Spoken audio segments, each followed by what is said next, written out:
गुरु का काम यही है कि शिष्य को भगवान के साथ जोड़े। गुरु का काम होता है शिष्य को परमात्मा बना दे, सबके साथ जोड़ दे। गुरु वो नहीं होता कि सिर्फ अपने तक सीमित कर दे, कि बस मेरे दर्शन कर लिए और किसी के दर्शन करने की नहीं जरूरत, मेरी व्याख्यान वाणी सुन लेना और किसी की सुनने की नहीं जरूरत, मेरे को भोजन करवा देना और किसी को भोजन करवाने की नहीं जरूरत। ये गुरु के लक्षण नहीं है। एक भी संप्रदाय, एक भी परंपरा, समाज के अंदर एक भी झगड़ा ये तीर्थंकर के कारण नहीं है, ये धर्म गुरुओं के कारण है। और धर्म गुरु यदि एक हो जाए तो समाज में एकता पक्की है।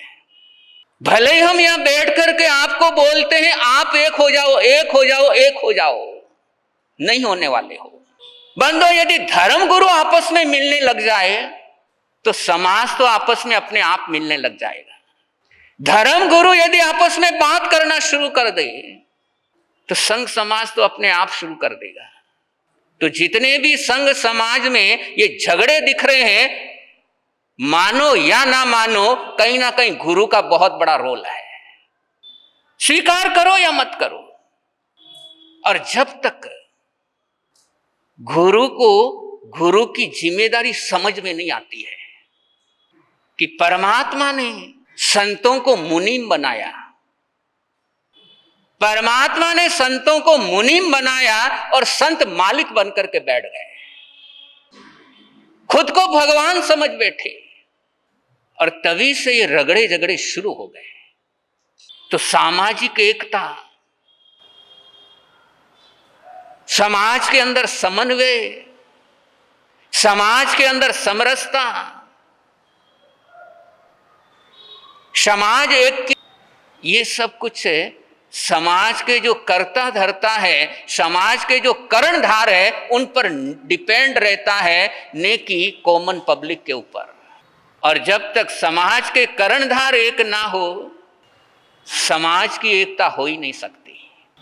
आप लोग तो फिर भी आपस में मिल लेते हो, शादी विवाह में भी एक दूसरे के यहां पहुंच जाते हो, सुख दुख में भी एक जगह पहुंच जाते हो।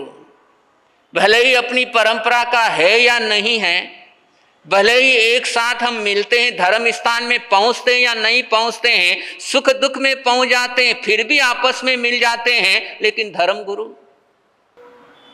वो तो एक साथ भी नहीं बैठ सकते हैं, एक साथ उतर नहीं सकते, एक साथ रह नहीं सकते। तो कहीं ना कहीं सुधार उस तरफ नहीं, सुधार इस तरफ की बहुत ज्यादा जरूरत है। बिगड़े हुए उधर नहीं, बिगड़े हुए उधर से ज्यादा इधर वाले हैं। और जब तक इधर वाले नहीं सुधरेंगे, बिगड़ा हुआ माहौल सुधर नहीं सकता, नहीं सुधर सकता। तो गुरु का तो बहुत बड़ा दायित्व होता है। यदि गुरु अपनी जिम्मेदारी का यदि ईमानदारी से निर्वाह करने लगे तो समाज कहां से कहां पहुंच जाता है।